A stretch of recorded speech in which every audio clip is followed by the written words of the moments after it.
नमस्कार. एक आंतरराष्ट्रीय घडामोड आहे. मोठी बातमी समोर आली आहे. फिलिपिन्समध्ये आहे 6.9 रिश्टर स्केलचा भूकंपाचा धक्का बसलाय. यामुळे खूप मोठ्या प्रमाणात नुकसान झालेलं आहे. हा पूर्ण व्हिडिओ बघा. या व्हिडिओमध्ये त्या फिलिपिन्सच्या भूकंपासंदर्भातली सगळी माहिती तुम्हाला मिळेल. नमस्कार, मी सुवर्णा. एक आंतरराष्ट्रीय बातमी. परवाच्याच दिवशी तुम्हाला कल्पना आहे कोयनाच्या धरण क्षेत्रामध्ये भूकंपाचे सौम्य धक्के जाणवलेले होते.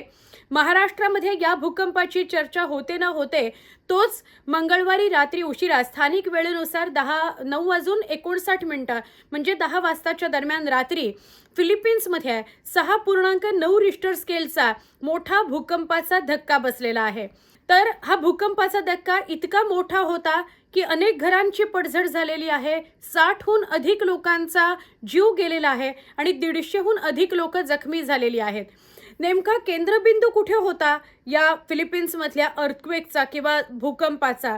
तर पोलोम्पोन इथून पश्चिमेला या भूकंपाचा केंद्रबिंदू होता, जो सेबू प्रांतातल्या बोगो या शहराच्या जवळ होता.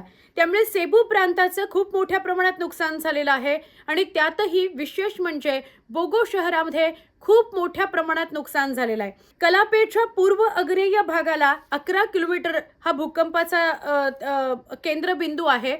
त्यामुळे जो कलापेचा भाग आहे किंवा पलावनचा भाग आहे, सेबू मधला जो या शहराचा भाग आहे, बोगो शहराचा भाग, तो जास्त प्रभावित झालेला आहे. या बोगो शहरामध्येच खूप मोठ्या प्रमाणात वित्तहानी सुद्धा झालेली आहे. एकूण 60 जणांचा मृत्यू आणि 150हून अधिक जण जखमी झालेले आहेत. मृतांचा आकडा वाढेल अशीही भीती व्यक्त होते आहे. रात्रीपासूनच खूप मोठ्या प्रमाणात बचाव कार्य, मदत कार्य सुरू आहे.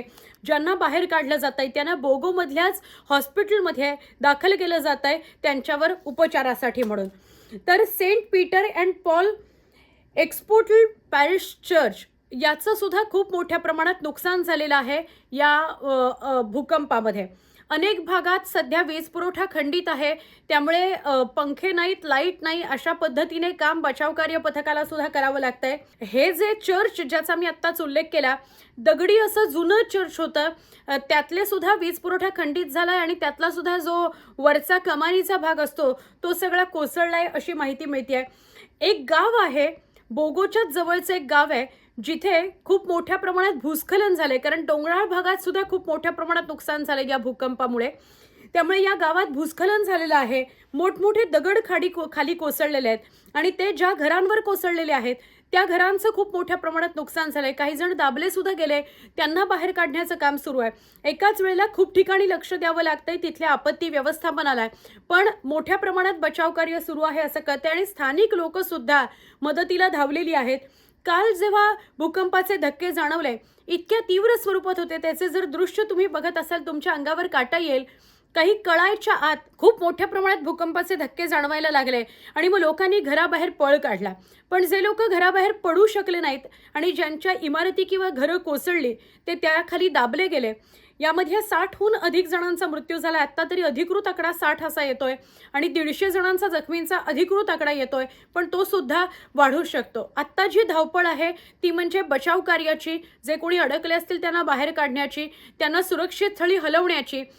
ज्यांच्या घरांची पडझड झालेली आहे, ज्यांच्या अनेक गोष्टींचं नुकसान झालेलं आहे, त्यांना सुरक्षित स्थळी हलवलं जात आहे जेणेकरून त्यांना थोडासा निवारा मिळेल आणि मग बाकी बचाव कार्य केलं जात आहे. हॉस्पिटलमध्ये आता खूप मोठ्या प्रमाणात गर्दी आहे. बोगोच्या वेगवेगळ्या हॉस्पिटल्समध्ये ही गर्दी झालेली बघायला मिळते आहे. शहरातल्या रुग्णालयांमध्ये गर्दी वाढायला लागली ती या जखमींमुळे आणि त्यामुळे जखमी आणि मृतांचा आकडा वाढू शकतो. खरं तर फिलिपिन्स हा असा भाग आहे की जिथे अनेकदा भूकंपाचे धक्के वेगवेगळ्या भागामध्ये जाणवत असतात. त्यामुळे तिथल्या लोकांना, ते लोक मानसिकरित्या थोडेसे तयारच असतात की भूकंपाचे धक्के कधीही केव्हाही जाणवू शकतील. पण यावेळेला जो भूकंपाचा धक्का आहे तो साधारणपणे 6.9 रिश्टर स्केल इतका असल्या कारणाने तीव्र असा भूकंप आलेला आहे आणि त्यामुळे खूप मोठ्या प्रमाणात वित्तहानी, जीवितहानी झाल्याचं बघायला मिळत आहे. या सगळ्या संदर्भातले अपडेट वारंवार तुमच्यापर्यंत आम्ही घेऊन येत राहणार आहोत. तुर्तास या संदर्भात अजून काही अपडेट असेल तर आमच्याबरोबर कमेंटमध्ये नक्की शेअर करा.